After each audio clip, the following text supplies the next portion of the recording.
Hello दोस्तों, good afternoon. स्वागत है आप सबका सुकृपा क्लासेज पर। दोस्तों, इस वीडियो में हम लोग यूपी ट्रिपल एससी पेट एग्जाम 2025 के लिए static GK, GS, science, miscellaneous और करंट अफेयर्स के मोस्ट इंपोर्टेंट क्वेश्चंस को पूरी तरह से कंप्लीट करेंगे। दोस्तों, ये सारे क्वेश्चंस हमारे आपके एग्जाम में पूछे जाने वाले प्रश्नों के सभी टॉपिक्स, प्रश्नों के लेवल व प्रश्नों के टेंस, इसके अलावा दोस्तों आपके प्रीवियस ईयर एग्जाम्स के प्रश्नों को पूरी तरह से एनालाइज करके बनाया गया एक मोस्ट इंपॉर्टेंट वीडियो है। तो दोस्तों, आप लोग इन्हें कंसंट्रेट होकर सॉल्व करें। क्वेश्चंस कम सॉल्व होने पर पुनः प्रश्नों का रिवीजन करें ताकि यूपी ट्रिपल एससी पेट एग्जाम 2025 में आप लोग static GK, GS, science, miscellaneous और करंट अफेयर्स के टॉपिक से अच्छे स्कोर कर सकें। पीडीएफ आपका दोस्तों पूरी तरह से कंप्लीट कर दिया गया है। आपके एग्जाम में यहाँ से जो 100 क्वेश्चन में से मिनिमम 50 से 55 क्वेश्चन पूछे जाने हैं, जिसमें आपका पूरा स्टैटिक जीके आएगा, यानी कि परंपरागत सामान्य ज्ञान। आपके जीएस यानी कि सब्जेक्ट से क्वेश्चंस पूछे जाएंगे, हिस्ट्री, पॉलिटी, ज्योग्राफी, इकोनॉमिक्स। पूरा आपका साइंस आएगा, यानी कि physics, chemistry, bio. UP special, miscellaneous यानी विविध वाला चैप्टर हुआ, करंट अफेयर्स। आपके पूरे पाठ्यक्रम को प्रिपेयर करके आपके पीडीएफ में कंप्लीट किया गया है, जहां जहां से आपके एग्जाम्स में क्वेश्चंस बनने हैं। एक सफिशिएंट परफेक्ट पीडीएफ है दोस्तों, जिसको आप रिवाइज करके कम से कम समय में अच्छे से अच्छा स्कोर कर सकते हैं। ओनली 100 रुपीज इस पीडीएफ की पेड फीस रखी गई है। व्हाट्सएप नंबर आप लोगों के सामने है, जहां पर आप जुड़कर इस वैकेंसी का कंप्लीट पीडीएफ परचेज कर सकते हैं। तो चलिए दोस्तों, सीधे क्वेश्चंस की ओर चलते हम लोग वीडियो को स्टार्ट करेंगे ज्योग्राफी के टॉपिक से। ज्योग्राफी से पहला क्वेश्चन दोस्तों हमारे सामने है, देखेंगे किस टॉपिक से रखा गया है। क्वेश्चन है हमारा, मैक महारेखा किन दो देशों के मध्य में स्थित है? करेक्ट आंसर होगा भारत एवं चीन के मध्य में। ज्योग्राफी से पहला क्वेश्चन दोस्तों हमारा किस टॉपिक से रखा गया है? भारत एवं उनके पड़ोसी देश। आपका सुपर टॉपिक दोस्तों, कंटिन्यू आपके एग्जाम्स के हर शिफ्ट में मिनिमम यहाँ से 1 से 2 क्वेश्चन देखने को मिलेंगे। तो इस टॉपिक से रिलेटेड जितने भी क्वेश्चंस, फैक्ट और कंटेंट बनते हैं, पूरी तरह से क्रम से कंप्लीट करके परफेक्ट सीट आपके सामने लगा दी गई है। अगर इस सीट को आप लोग अच्छे से प्रिपेयर करके चलते हैं, यकीन कीजिएगा दोस्तों, कोई भी क्वेश्चन इस टॉपिक से आपके एग्जाम में किसी भी टेंट, किसी भी फॉर्मेट से पूछे जाते हैं, क्वेश्चन आपसे मिस होंगे और ना एग्जाम में आपको तुक्का लगाना पड़ेगा। तो चलिए दोस्तों, इस सुपर टॉपिक को हम लोग पूरी तरह से कंप्लीट करना शुरू करते हैं। क्वेश्चन था हमारा, मैक महारेखा किन दो देशों के मध्य में स्थित है? करेक्ट आंसर होगा भारत एवं चीन के मध्य में। अब चलिए दोस्तों, इस सीट को थोड़ा सा अपने सामने करते हैं। देखिएगा, इंपॉर्टेंट पॉइंट के द्वारा इस टॉपिक को क्रम से पूरी तरह से कंप्लीट किया गया है। पहला पॉइंट है हमारा, भारत एशिया महाद्वीप का एक देश है। यह एशिया महाद्वीप के दक्षिणी भाग में हिंद महासागर के शीर्ष पर 3 ओर से समुद्रों से घिरा हुआ है। हिंद महासागर इसके दक्षिण में है। भारत की अवस्थिति उत्तरी तथा पूर्वी गोलार्ध में है। अगला पॉइंट, भारतीय उपमहाद्वीप मूलतः विशाल भूखंड गोंडवाना लैंड का भाग था। क्षेत्रफल की दृष्टि से विश्व में भारत का 7वां स्थान, जबकि जनसंख्या की दृष्टि से विश्व में भारत का पहला स्थान है। विश्व की 17.5% जनसंख्या भारत में निवास करती है। क्लियर रहेंगे आप लोग। अगला पॉइंट, भारत की मुख्य भूमि का अक्षांशीय विस्तार तो 8 अंश 4 मिनट उत्तरी अक्षांश से लेकर 37 अंश 6 मिनट उत्तरी अक्षांश तक, तथा देशांतरीय विस्तार की बात की जाए तो 68 अंश 7 मिनट पूर्वी देशांतर से लेकर 97 अंश 25 मिनट पूर्वी देशांतर तक दोस्तों भारत देश फैला हुआ है। ध्यान रखेंगे। आगे बढ़िएगा। अगला पॉइंट है, भारत का सबसे उत्तरी बिंदु तो इंदिराकाल है, जो कि जम्मू कश्मीर राज्य में स्थित है। भारत का सबसे दक्षिणी बिंदु तो इंदिरा पॉइंट है। यह अंडमान और निकोबार द्वीप समूह के ग्रेट निकोबार द्वीप पर स्थित है।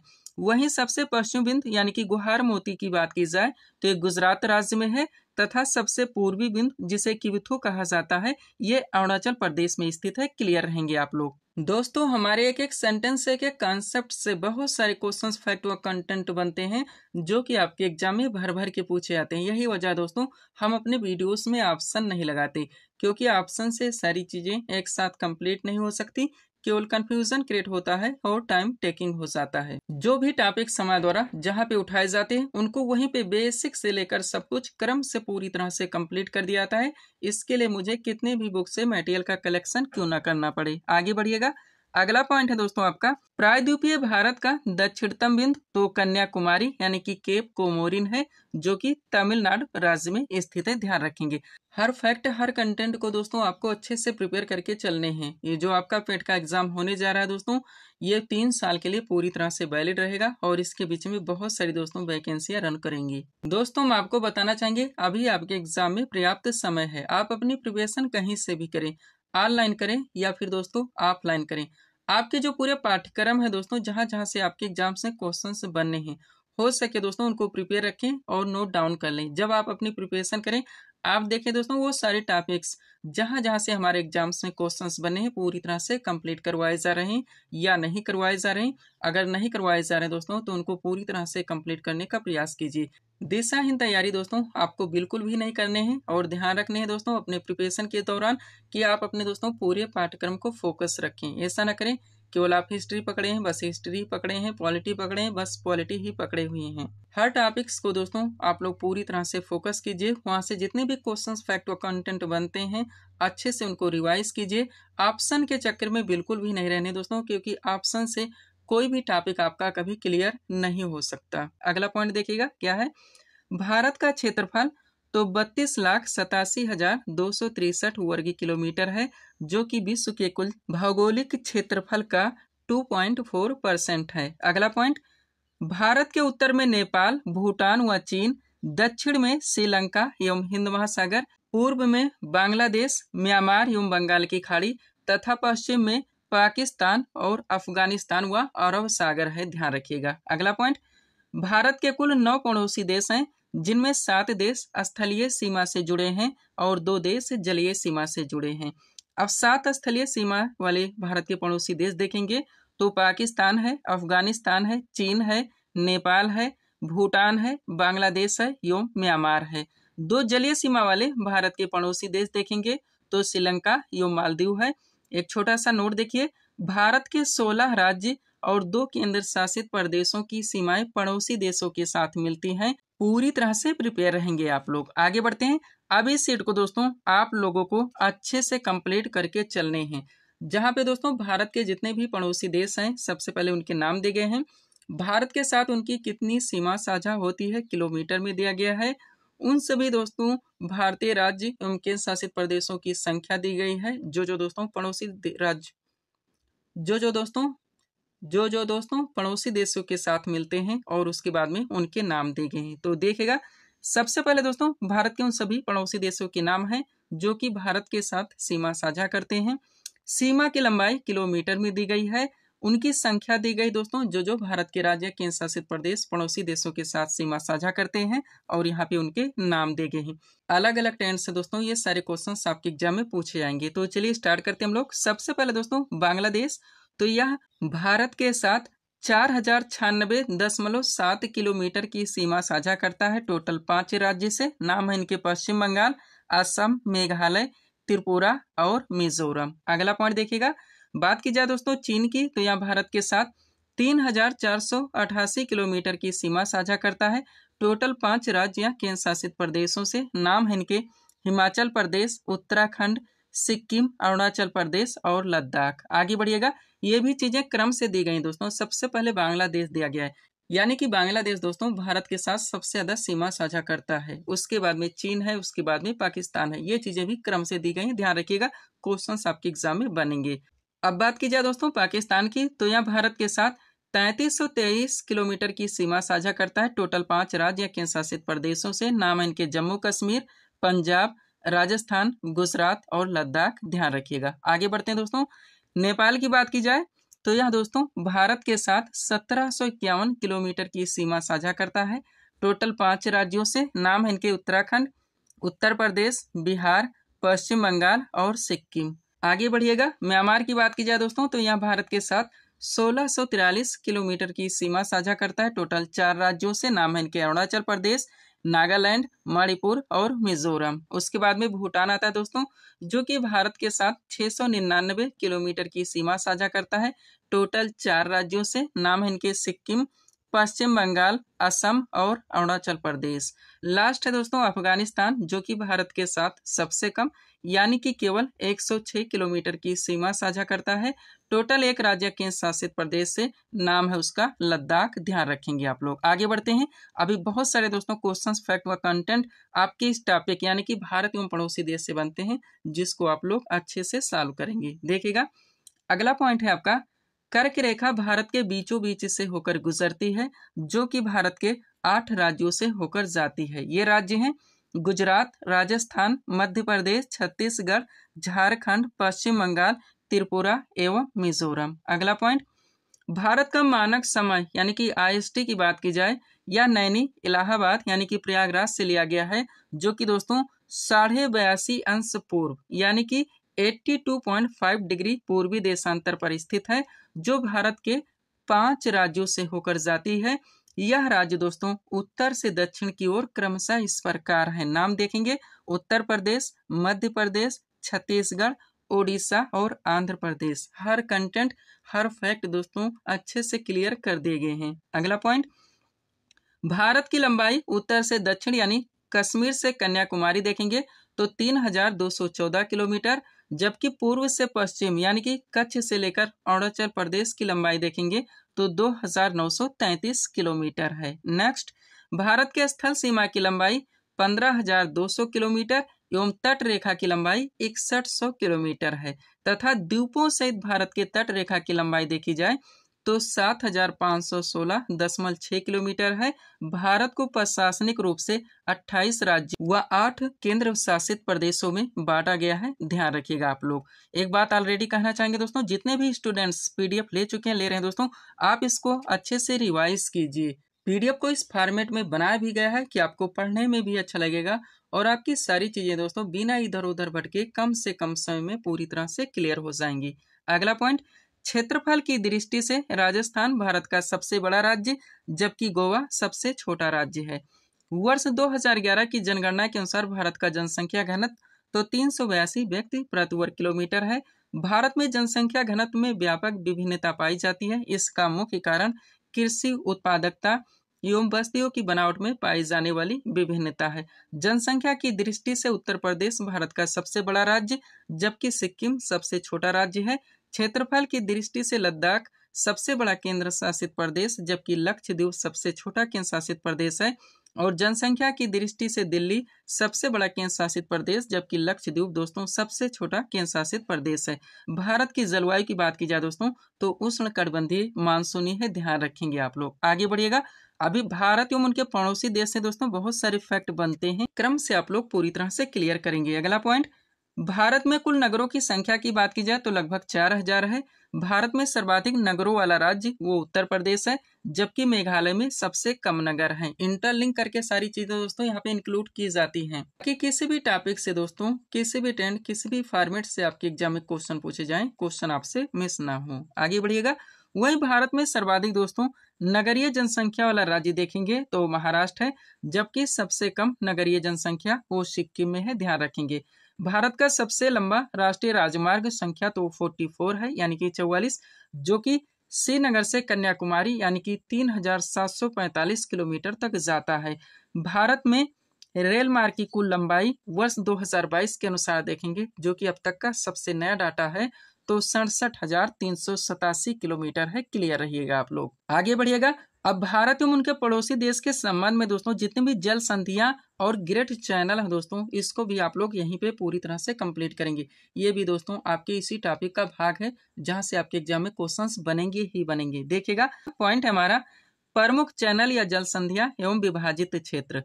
तो एक तरफ दोस्तों जितने भी प्रमुख चैनल या जल संधियां हैं उनके नाम दिए गए हैं, दूसरी तरफ विभाजित क्षेत्र दिया गया है कि यानी कि ये किसको किससे अलग करते हैं। चलिए स्टार्ट करते हैं। बात की जाए दोस्तों 8 डिग्री चैनल की, तो ये मालदीव को मिनिकॉय से अलग करता है। 9 डिग्री चैनल दोस्तों ये मिनिकॉय को लक्षद्वीप से अलग करता है। 6 डिग्री चैनल दोस्तों ये ग्रेट निकोबार को सुमात्रा से अलग करता है। 10 डिग्री चैनल की बात की जाए दोस्तों तो अंडमान में एक छोटा सा द्वीप है जिसका नाम है लघु अंडमान, और निकोबार द्वीप समूह में दोस्तों एक छोटा सा द्वीप है जिसका नाम है कार निकोबार। यानी कि लघु अंडमान को कार निकोबार द्वीप से अलग करने वाला जो चैनल है वो 10 डिग्री चैनल है, ध्यान रखिएगा। ग्रेट चैनल की बात की जाए दोस्तों तो ये इंदिरा पॉइंट को इंडोनेशिया से अलग करता है, ध्यान रखिएगा आप लोग। अगला पॉइंट क्या है, पाक जल संधि, आप लोग बार बार नाम सुने होंगे। तो ये दोस्तों भारत को श्रीलंका से अलग करता है।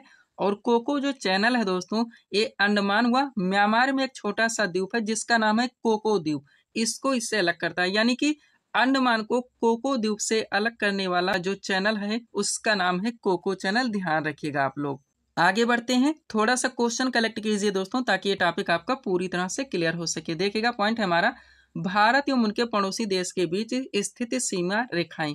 बात की जाए दोस्तों रेड क्लिफ रेखा किन दो देशों के मध्य में स्थित है, तो भारत एवं चीन के मध्य में। नेक्स्ट, डूरंड रेखा किन दो देशों के मध्य में स्थित है, तो पाकिस्तान एवं अफगानिस्तान के बीच में। और मैकमोहन रेखा किन दो देशों के मध्य में स्थित है, तो ये भारत एवं चीन के मध्य में, ध्यान रखिएगा। तो ये टॉपिक दोस्तों आपका यहाँ पे पूरी तरह से कंप्लीट होता है। पीडीएफ के लिए दोस्तों ये हमारा व्हाट्सएप नंबर लगा हुआ है। बढ़ेंगे दोस्तों अब हम लोग स्टैटिक जीके के टॉपिक की ओर। स्टैटिक जीके से अगला क्वेश्चन दोस्तों हमारे सामने ही देखेंगे किस टॉपिक से रखा गया। क्वेश्चन है हमारा, किस पंचवर्षीय योजना के दौरान इसरो की स्थापना हुई थी। करेक्ट आंसर होगा चौथी पंचवर्षीय योजना। स्टैटिक जीके का अगला क्वेश्चन दोस्तों हमारा किस टॉपिक से लग गया है, पंचवर्षीय योजना से आया हुआ, जो कि आपका सुपर टॉपिक है। बहुत सारे क्वेश्चंस फैक्ट व कंटेंट दोस्तों यहाँ से बनते हैं जो कि आपके एग्जाम में कंटिन्यू पूछे जाते हैं। तो कंप्लीट सीट आपके सामने लगा दी गई है, अच्छे से आप लोगों को प्रिपेयर करके चलने हैं। चलिए शुरू करते हैं हम लोग। क्वेश्चन था हमारा, किस पंचवर्षीय योजना के दौरान इसरो की स्थापना हुई थी।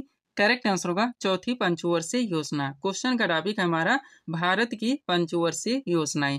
अब चलिए दोस्तों इस सीट को थोड़ा सा अपने सामने करते हैं। देखिएगा इंपॉर्टेंट पॉइंट्स के जरिए इस टॉपिक को बेसिक से लेकर सब कुछ क्रम से पूरी तरह से कंप्लीट किया गया है। पहला पॉइंट है हमारा, भारत के प्रथम प्रधानमंत्री पंडित जवाहरलाल नेहरू द्वारा सन 1951 ईस्वी में देश में आर्थिक विकास को गति देने के लिए पंचवर्षीय योजना शुरू की गई थी। नेक्स्ट, भारत की पहली पंचवर्षीय योजना 1951 ईस्वी में शुरू हुई थी। पंडित जवाहरलाल नेहरू के द्वारा भारत में पंचवर्षीय योजना की अवधारणा पेश की गई थी। वह भारत ने रूस देश से पंचवर्षीय योजना को अपनाया था। क्लियर रहेंगे आप लोग।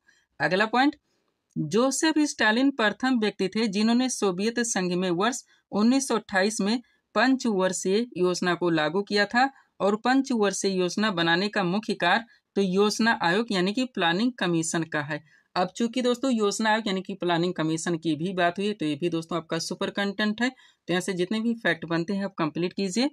बात की जाए दोस्तों तो योजना आयोग का गठन 15 मार्च 1950 ईस्वी को केंद्रीय मंत्रिमंडल के एक प्रस्ताव द्वारा किया गया था। योजना आयोग एक संवैधानिक संस्था यानी कि कॉन्स्टिट्यूशनल इंस्टीट्यूशनल और कॉन्स्टिट्यूशनल बॉडी नहीं है, ये भी आप लोग ध्यान रखेंगे। डाकली दोस्तों आपके एग्जाम्स में क्वेश्चंस बनते रहते हैं। अगला पॉइंट क्या है, योजना आयोग के प्रथम अध्यक्ष तो पंडित जवाहरलाल नेहरू एवं पहले उपाध्यक्ष गुलजारी लाल नंदा थे, ध्यान रखिएगा। नेक्स्ट पॉइंट, योजना आयोग भारत सरकार की एक संस्था थी जो देश के आर्थिक और सामाजिक विकास के लिए योजनाएं बनाने का काम करती थी। इसका मुख्य उद्देश्य देश के संसाधनों का सही उपयोग करके जीवन स्तर में सुधार करना, उत्पादन बढ़ाना और रोजगार के अवसर पैदा करना था। 2014 में योजना आयोग को समाप्त कर दिया गया और उसके स्थान पर नीति आयोग का गठन कर दिया गया। पूरी तरह से आप क्लियर रहेंगे। हर क्वेश्चंस हर फैक्ट दोस्तों आपके एग्जाम के लिए पूरी तरह से सुपर हो सकते हैं। अच्छे से आपको प्रिपेयर करके चलने हैं। एक एक क्वेश्चन की कीमत आप लोग जानते हैं। अब चूंकि दोस्तों नीति आयोग की बात हुई है तो ये भी आपका सुपर कंटेंट है। यहाँ से भी दोस्तों जितने भी फैक्ट बनते हैं आप कंप्लीट कीजिए। बात की जाए दोस्तों नीति आयोग की स्थापना की तो इसकी स्थापना 1 जनवरी 2015 को हुई थी। नीति का पूरा नाम भी बार बार पूछा जाता है तो ध्यान रखेंगे, national institution for transforming India यानी कि राष्ट्रीय भारत परिवर्तन संस्थान। इसके प्रथम उपाध्यक्ष अरविंद पनघड़िया थे।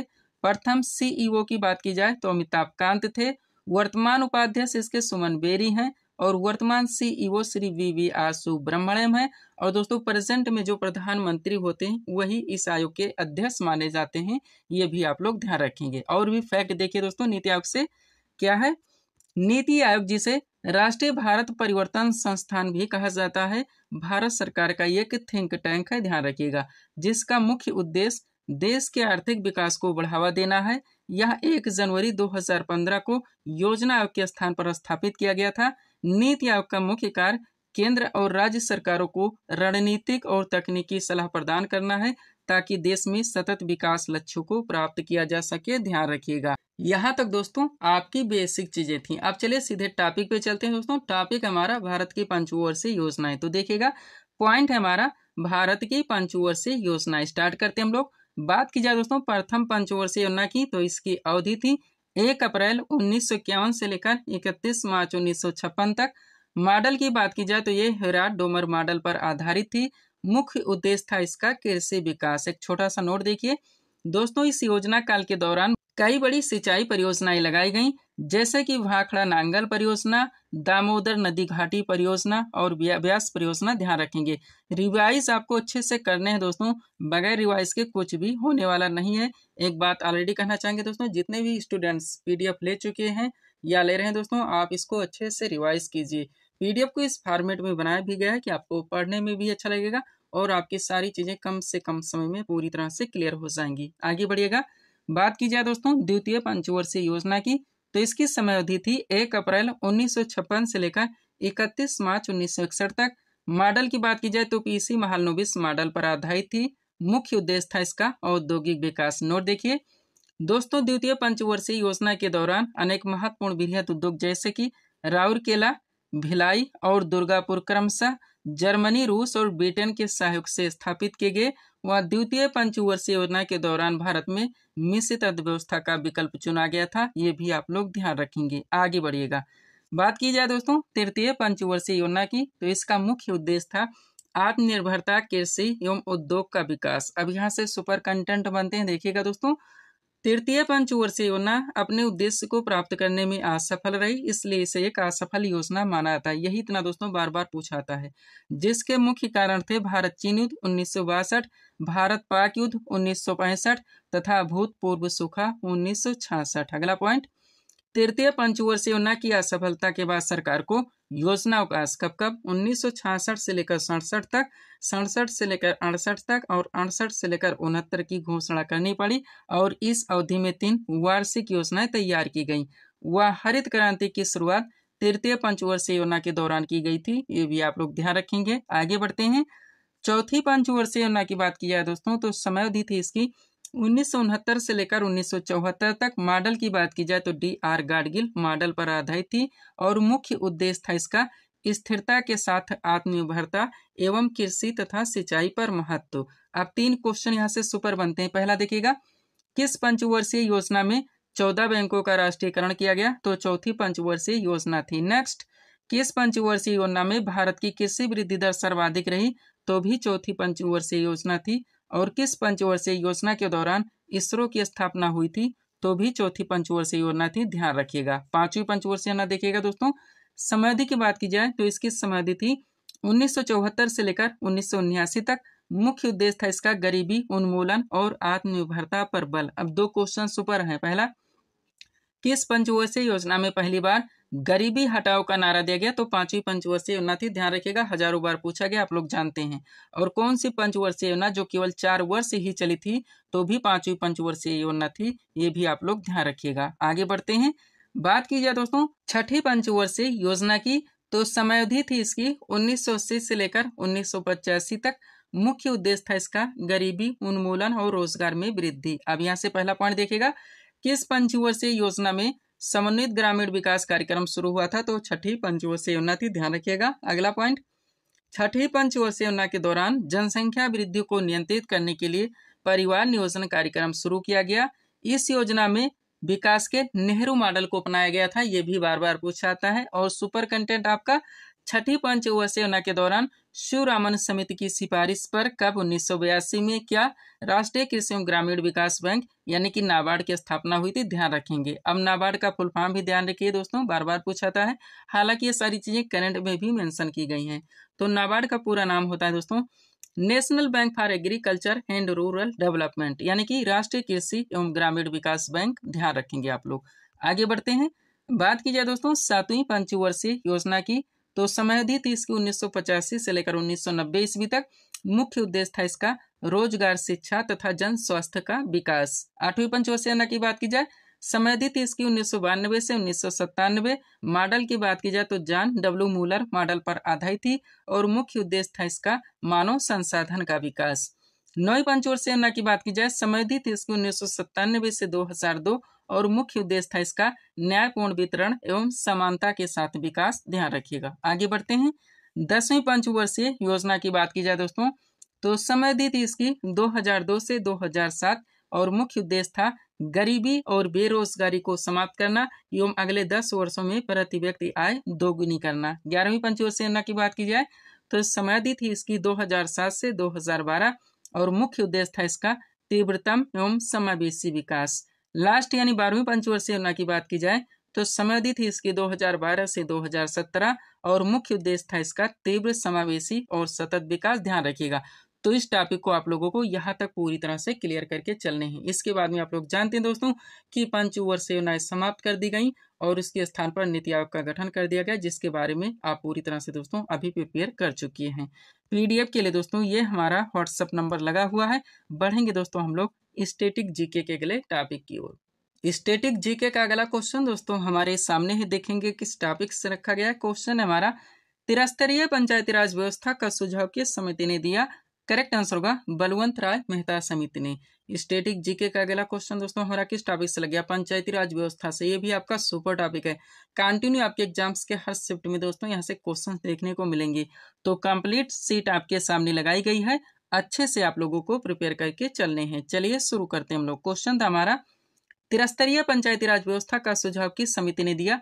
करेक्ट आंसर होगा बलवंत राय मेहता समिति ने। क्वेश्चन का टॉपिक हमारा पंचायती राज व्यवस्था। आप चलिए दोस्तों इस सीट को थोड़ा सा अपने सामने करते हैं। देखिएगा इंपॉर्टेंट पॉइंट्स के जरिए इस टॉपिक को बेसिक से सब कुछ क्रम से पूरी तरह से कंप्लीट किया गया है। पहला पॉइंट है हमारा, पंचायती राज व्यवस्था भारत में स्थानीय स्वशासन का एक विकेंद्रीकृत रूप है। यह ग्रामीण समुदायों को सशक्त बनाने और जमीनी स्तर पर लोकतंत्र को बढ़ावा देने के लिए पेश की गई थी। क्लियर रहेंगे। अब आप लोग जानते हैं दोस्तों कि पंचायती राज व्यवस्था में 3 स्तर होते हैं। तो पहले इसको देखिए। पॉइंट हमारा, पंचायती राज व्यवस्था में 3 स्तर होते हैं, ग्राम पंचायत, पंचायत समिति और जिला परिषद। ध्यान रखिएगा। आगे बढ़ते हैं। अब यहाँ से दोस्तों एक एक पॉइंट को आपको अच्छे से प्रिपेयर रखने। देखिएगा पहला पॉइंट है, भारत में प्रतिवर्ष 24 अप्रैल को राष्ट्रीय पंचायती राज दिवस मनाया जाता है। इस दिवस का मुख्य उद्देश्य स्थानीय शासन के महत्व के बारे में जागरूकता बढ़ाना है।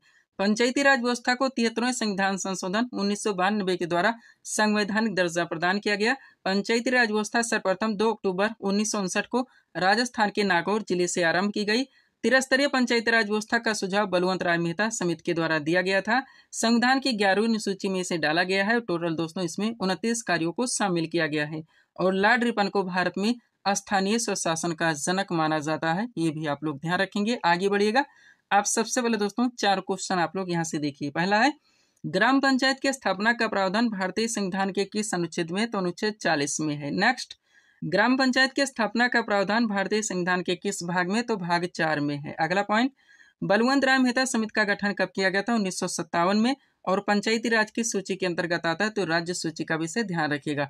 अब पंचायती राज व्यवस्था से जुड़ी दोस्तों जितनी भी समितियों का गठन किया गया था, कब किया गया था, अलग अलग ट्रेंड से आपके एग्जाम में क्वेश्चंस बनते रहते हैं, तो इसको आप लोग पूरी तरह से कंप्लीट कीजिए। देखिएगा पॉइंट हमारा, पंचायती राज व्यवस्था से जुड़ी महत्वपूर्ण समितियां। बात की जाए दोस्तों, हनुमंत राव समिति 1983 में गठित हुई। GBK राव समिति 1985 में गठित हुई। LM सिंघवी समिति 1986 में गठित हुई। बलवंत राय मेहता समिति 1957 में गठित हुई। अशोक मेहता समिति 1977 में गठित हुई और थुंगन समिति दोस्तों ये 1989 में गठित की गई। ध्यान रखिएगा। आगे बढ़ते हैं। अब 4 क्वेश्चन और देखिए दोस्तों ताकि ये टॉपिक आपका पूरी तरह से क्लियर हो सके। पहला पॉइंट, ग्राम पंचायत की आय का मुख्य स्रोत क्या है? तो मेला एवं बाजार कर। नेक्स्ट, पंचायती राज प्रणाली किस पर आधारित है? तो सत्ता के विकेंद्रीकरण पर। अगला, कौन पंचायती राज संस्थाओं के निर्वाचन के लिए उत्तरदायी है? तो राज्य निर्वाचन आयोग। और द्विस्तरीय पंचायत राज व्यवस्था का सुझाव किसने दिया था? तो ये अशोक मेहता समिति के द्वारा दिया गया था। ध्यान रखिएगा। पीडीएफ के लिए हमारा व्हाट्सएप नंबर लगा हुआ है। बढ़ेंगे दोस्तों हम लोग अगले टॉपिक की ओर। स्टैटिक जीके का अगला क्वेश्चन दोस्तों हमारे सामने है। देखेंगे किस टॉपिक से रखा गया है। क्वेश्चन है हमारा, भारतीय लघु उद्योग विकास बैंक यानी कि CDB की स्थापना कब हुई थी? करेक्ट आंसर होगा 1990 ईस्वी में। स्टैटिक जीके का अगला क्वेश्चन दोस्तों हमारा किस टॉपिक से लग गया है। भारत के जितने भी दोस्तों महत्वपूर्ण वित्तीय संस्थाएं आपके एग्जाम में दोस्तों डाकले क्वेश्चंस बनेंगे कि यह स्थापित कब की गई थी। इसके अलावा और भी जितने भी कंटेंट बनते हैं पूरी तरह से कंप्लीट करके परफेक्ट सीट आपके सामने लगाई गई है। अच्छे से आप लोगों को प्रिपेयर करके चलने हैं। चलिए शुरू करते हैं हम लोग। क्वेश्चन था हमारा, भारतीय लघु उद्योग विकास बैंक यानी कि सिडबी की स्थापना कब हुई थी। करेक्ट आंसर होगा 1990 ईस्वी में। क्वेश्चन का टॉपिक है हमारा भारत की महत्वपूर्ण वित्तीय संस्थाएं। अब चलिए दोस्तों इस सीट को थोड़ा सा अपने सामने करते हैं। देखिएगा, एक तरफ भारत की जितनी भी महत्वपूर्ण वित्तीय संस्थाएं हैं उनके नाम दिए गए हैं, दूसरी तरफ उनका स्थापना वर्ष दिया गया है। स्टार्ट करते हैं हम लोग। बात की जाए दोस्तों रिजर्व बैंक ऑफ इंडिया यानी कि आरबीआई की, तो इसकी स्थापना 1 अप्रैल 1935 को हुई थी। स्टेट बैंक ऑफ इंडिया यानी एसबीआई की बात की जाए तो इसकी स्थापना 1955 में हुई थी।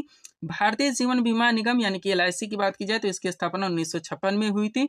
भारतीय यूनिट ट्रस्ट यानी यूटीआई की बात की जाए तो इसकी स्थापना 1964 में हुई थी। भारतीय औद्योगिक विकास बैंक की बात की जाए तो इसकी स्थापना भी 1964 में हुई थी। साधारण बीमा निगम यानी जीआईसी की बात की जाए तो इसकी स्थापना 1972 में हुई थी। क्षेत्रीय ग्रामीण बैंक मोस्ट इम्पोर्टेंट दोस्तों, इसकी स्थापना 2 अक्टूबर 1975 ईस्वी में की गई थी। ध्यान रखिएगा। आगे बढ़ते हैं।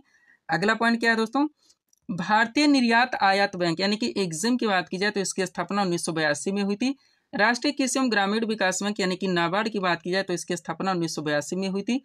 भारतीय औद्योगिक पुनर्निर्माण बैंक यानी आईआरबीआई की बात की जाए तो इसकी स्थापना 1985 में हुई थी। राष्ट्रीय आवास बैंक यानी एनएचबी की बात की जाए तो इसकी स्थापना 1988 में हुई थी। और भारतीय लघु औद्योगिक विकास बैंक यानी सिडबी की बात की जाए तो इसकी स्थापना 1990 में हुई थी। ध्यान रखिएगा। आगे बढ़िएगा, थोड़ा सा नोट देखिए दोस्तों ताकि ये टॉपिक आपका पूरी तरह से कंप्लीट हो सके। पहला पॉइंट, 1881 ईस्वी में स्थापित अवध कमर्शियल बैंक किसी भारतीय द्वारा संचालित पहला बैंक था। अगला पॉइंट, पूर्ण रूप से पहला भारतीय बैंक पंजाब नेशनल बैंक था जिसकी स्थापना 1884 ईस्वी में की गई थी। आगे बढ़िएगा। भारतीय रिजर्व बैंक यानी कि आरबीआई की स्थापना 1 अप्रैल 1935 में हुई। 1 जनवरी 1949 को रिजर्व बैंक का राष्ट्रीयकरण किया गया। इसका मुख्यालय मुंबई में है। आगे बढ़िएगा। इंपीरियल बैंक ऑफ इंडिया का 1955 ईस्वी में आंशिक राष्ट्रीयकरण कर इसका नाम स्टेट बैंक ऑफ इंडिया रखा गया।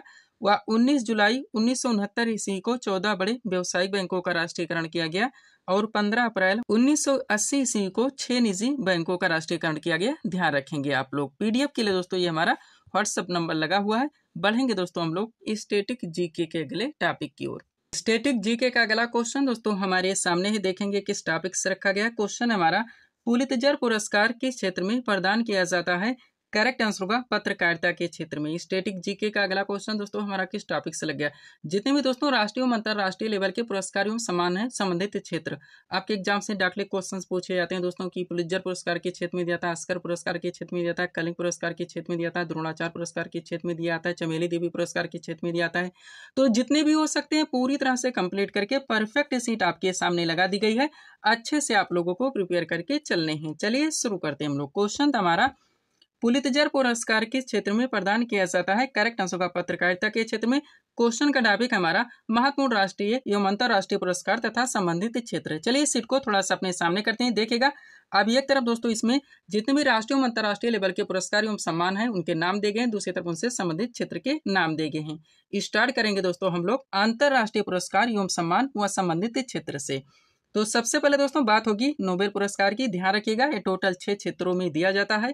अब इन क्षेत्रों के नाम आपको जरूर ध्यान रखने हैं। कौन कौन से? साहित्य, चिकित्सा, भौतिकी, रसायन, अर्थशास्त्र एवं शांति। क्वेश्चन का ट्रेंड अगर चेंज कर दिया है दोस्तों कि निम्न में से किस क्षेत्र में नोबेल पुरस्कार नहीं दिया जाता है, ऐसे में अगर आप 6 क्षेत्रों के नाम याद नहीं रखते तो आप अपना क्वेश्चन सॉल्व नहीं कर सकते। आगे बढ़ेंगे। पुलित्जर पुरस्कार पत्रकारिता के क्षेत्र में दिया था, ऑस्कर पुरस्कार फिल्म के क्षेत्र में दिया था, कलिंग पुरस्कार विज्ञान के क्षेत्र में दिया था, बुकर पुरस्कार साहित्य के क्षेत्र में दिया था, ग्रैमी पुरस्कार संगीत के क्षेत्र में दिया था। ध्यान रखिएगा। आगे बढ़ते हैं। अगला क्या है दोस्तों, रमन मैग्सेसे पुरस्कार जो कि सरकारी सेवा, जन सेवा, पत्रकारिता, साहित्य तथा संचार, अंतरराष्ट्रीय समझ के क्षेत्र में दिया जाता है। और महात्मा गांधी शांति पुरस्कार दोस्तों ये शांति के क्षेत्र में दिया जाता है। ध्यान रखेंगे। ये थे दोस्तों आपके अंतरराष्ट्रीय लेवल के पुरस्कार एवं सम्मान संबंधित क्षेत्र। आगे बढ़ेंगे। अब राष्ट्रीय लेवल पे दोस्तों जितने भी पुरस्कार व सम्मान है तथा संबंधित क्षेत्र हैं आप पूरी तरह से कंप्लीट करेंगे। स्टार्ट करेंगे दोस्तों हम लोग भारत रत्न से। तो ध्यान दीजिएगा, कला हो गया, साहित्य, विज्ञान, खेल के क्षेत्र में विशिष्ट सेवा तथा जन सेवा के लिए ये पुरस्कार दिया जाता है। दादा साहब फाल्के पुरस्कार फिल्म के क्षेत्र में दिया जाता है। ज्ञानपीठ पुरस्कार साहित्य के क्षेत्र में दिया जाता है। सरस्वती सम्मान साहित्य के क्षेत्र में दिया जाता है।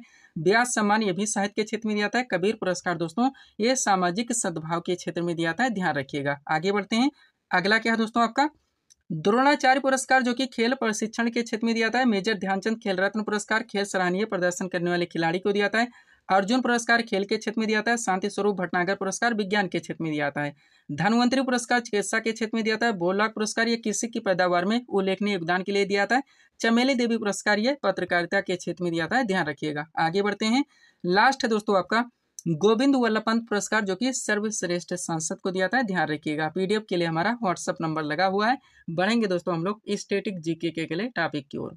स्टैटिक जीके से अगला क्वेश्चन दोस्तों हमारे सामने ही देखेंगे किस टॉपिक से रखा गया। क्वेश्चन हमारा हर्षचरित नामक पुस्तक के लेखक कौन है? करेक्ट आंसर होगा बाणभट्ट।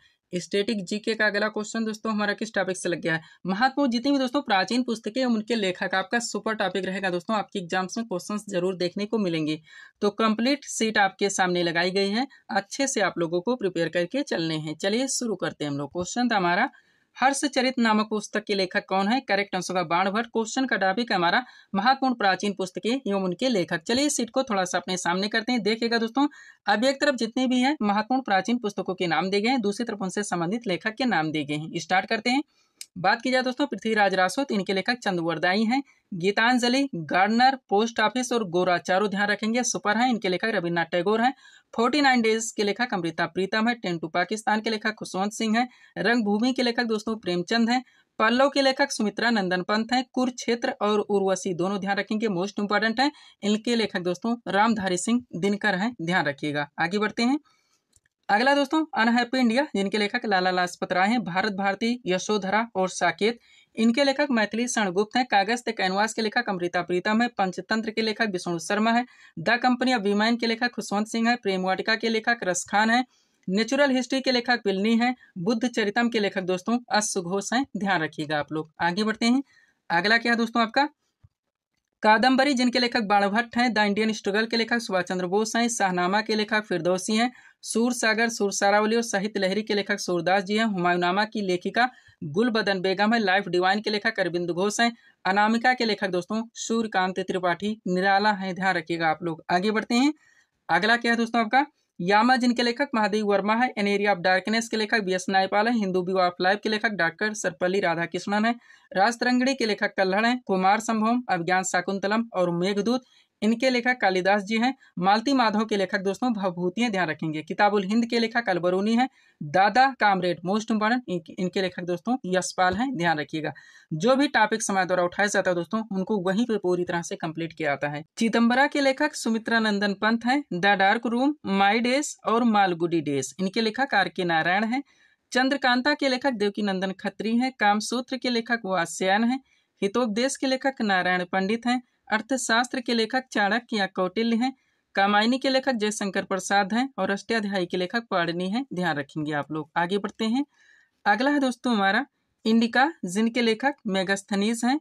आईने अकबरी और अकबरनामा के लेखक अबुल फजल हैं। बीजक के लेखक कबीर दास जी हैं। गोदान हो गया और कर्मभूमि, इनके लेखक प्रेमचंद हैं। इंटरनल इंडिया की लेखिका इंदिरा गांधी हैं।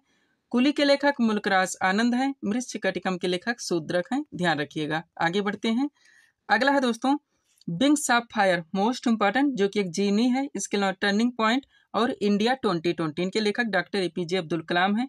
द डिस्कवरी ऑफ इंडिया के लेखक पंडित जवाहरलाल नेहरू हैं। इंडिया डिवाइडेड के लेखक डॉक्टर राजेंद्र प्रसाद हैं। माई एक्सपेरिमेंट विद ट्रूथ और हिंद स्वराज के लेखक महात्मा गांधी जी हैं। आनंद मठ के लेखक बंकिम चंद्र चटर्जी हैं।